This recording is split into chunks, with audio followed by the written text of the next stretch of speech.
Good morning friends, welcome back to our channel नन भाभी study vlog. जैसा कि आप देख रहे होंगे 9:18 पे मैं अपने फ़र्स्ट स्लॉट के लिए रेडी हो जाती हूँ। और ये कहते हुए मुझे रोज़ बहुत खुशी होती है कि मैं अपने फ़र्स्ट स्लॉट के लिए अपने टाइम पे बैठ जाती हूँ।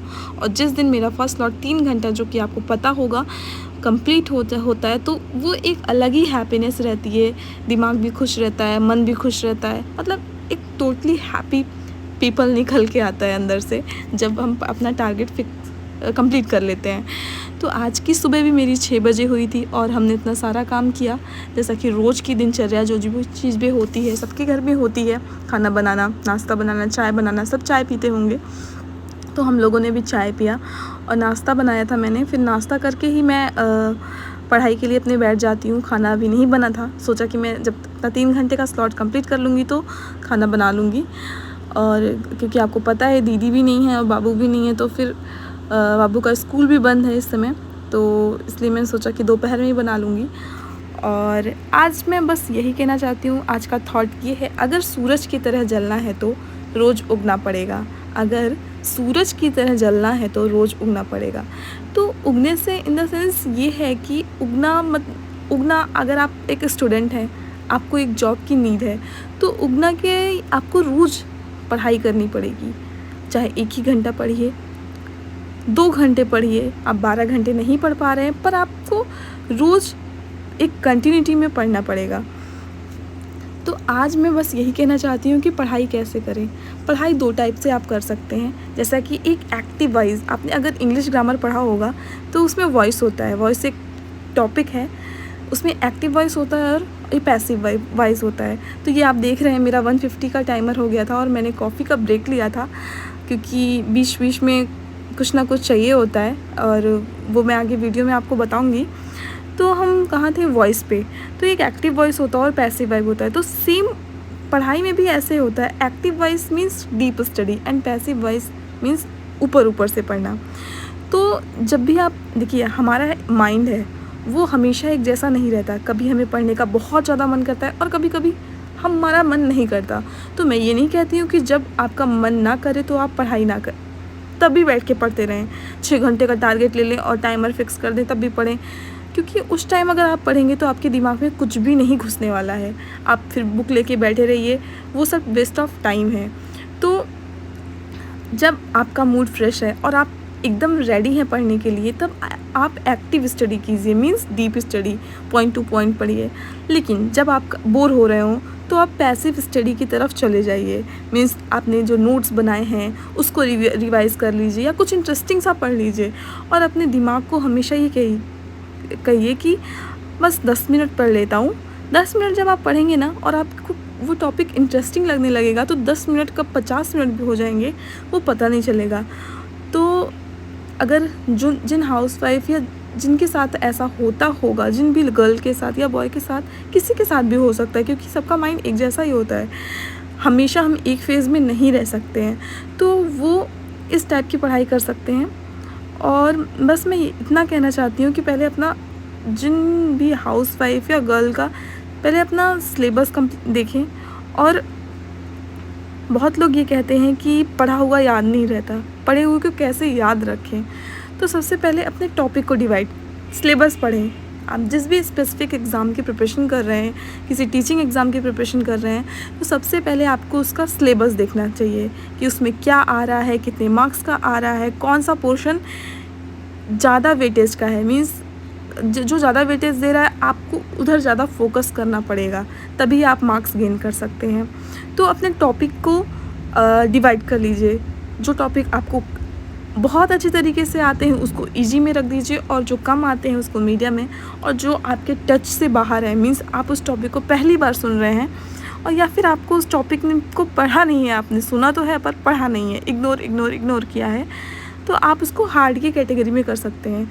तो ऐसे अपने टॉपिक को 3 पार्ट में डिवाइड करके इजी, मीडियम, हार्ड में आप रख सकते हैं। और इजी को तो आप कभी भी पढ़ सकते हैं, लेकिन हार्ड के लिए क्या होगा, आपको उस टॉपिक को ले जाके अपने टीचर से पूछिए, टीचर्स बताएंगे, और उस टॉपिक से रिलेटेड स्पेसिफिक एग्ज़ाम्स के बारे में PYQ करिए, क्योंकि PYQ हर एग्ज़ाम में बहुत ही मतलब बेनिफिशियल होता है। देखा है मैंने हर एग्ज़ाम में, कभी कभी तो कुछ एग्ज़ाम में ऐसा भी होता है कि सेम के सेम क्वेश्चन आ जाते हैं, या फिर अपने फ्रेंड सर्कल जो आपके फ्रेंड के साथ पढ़ाई करने में भी बहुत अच्छा लगता है। जिन्होंने नहीं किया होगा वो करके देखें, मैंने तो किया है। और फिर फिर इन सब से बात करने के बाद जो हार्ड टॉपिक थे आप उसका नोट्स बनाएं और उस नोट्स को अपने टेबल के सामने या फिर आप जहाँ अपने रूम में कहीं भी स्टिक कर दें और आते जाते घूमते फिरते उस टॉपिक को, उस नोट्स को पढ़ते रहें। तो इससे क्या होगा, आपका वो हार्ड वाला पोर्शन ना वो बहुत इजी हो जाएगा आपके लिए। और एक आध दो क्वेश्चन या एक आध दो टॉपिक ऐसे भी रह जाते हैं जो नहीं हो पाए तो उनको रट डालिए। हाँ, मैं कहती हूँ रटना गलत है, पर एक दो टॉपिक रटने से कुछ नहीं होता। और अगर आप 2 बार 3 बार उसको पढ़ेंगे तो वो आपके माइंड में कहीं ना कहीं सेट हो ही जाना है। तो जैसा कि आप देख रहे होंगे हमारे टाइमर में 4 घंटे 44 मिनट मैंने पढ़ाई कर ली थी।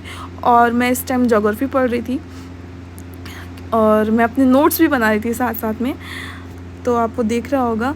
और अपने आप को मोटिवेटेड होल डे में कैसे रखें, क्योंकि हाउसवाइफ के पास तो बहुत सारे काम होते हैं, एज़ लाइक खाना बनाना, शॉपिंग, कभी कभी शॉपिंग पे भी जाना पड़ता है। त्यौहार आते हैं तो अनेक तरह की मिठाइयाँ बनाना, जैसे होली में ही आपने देखा होगा तो गुजिया, पापड़, चिप्स, बहुत सारे काम होते हैं। और हर एक घर में सभी का ख्याल रखना जो कि बहुत ज़रूरी है। ऐसा नहीं है कि आप पढ़ाई कर रहे हैं तो सबसे कट के रहें। आप परिवार के साथ हैं तो परिवार में सबका ख्याल रखना आपकी एक जिम्मेदारी है। जैसा कि पढ़ाई आपकी जिम्मेदारी है, वो आप अपने सपने के लिए कर रहे हैं, लेकिन परिवार का ध्यान रखना वो भी आपकी जिम्मेदारी है। तो मैं बस सभी हाउसवाइफ को ये कहना चाहती हूँ कि अपने आप को मोटिवेटेड कैसे रखें होल डे में। जैसे कि आपने बहुत सारा काम किया और आपको थकान लग गई, आपको नींद आ रही है, तो बस आप अपने उस ड्रीम के बारे में सोचें जो आपने कभी देखा होगा। आप उस ड्रीम के बारे में, उस ड्रीम लाइफ में थोड़ी देर के लिए आँख बंद करके चले जाइए। और फिर जो आपको मोटिवेशन, जो इंटरनल मोटिवेशन निकलेगा ना, तो उससे क्या होगा, जो आपने एक्सपेक्ट किया होगा कभी खुद से कि हाँ मेरा घर ऐसा होगा, मेरे पास ये होगा, तो वो आपके सामने होगा। और आप उसको, जब आपकी एक्सपेक्टेशन दिखेंगी तो आपको वो सारी बुक्स भी दिखेंगी, क्योंकि हर एक लड़की का ये सपना होता है कि वो सेल्फ़ इंडिपेंडेंट बने, किसी पे डिपेंडेंट ना रहे।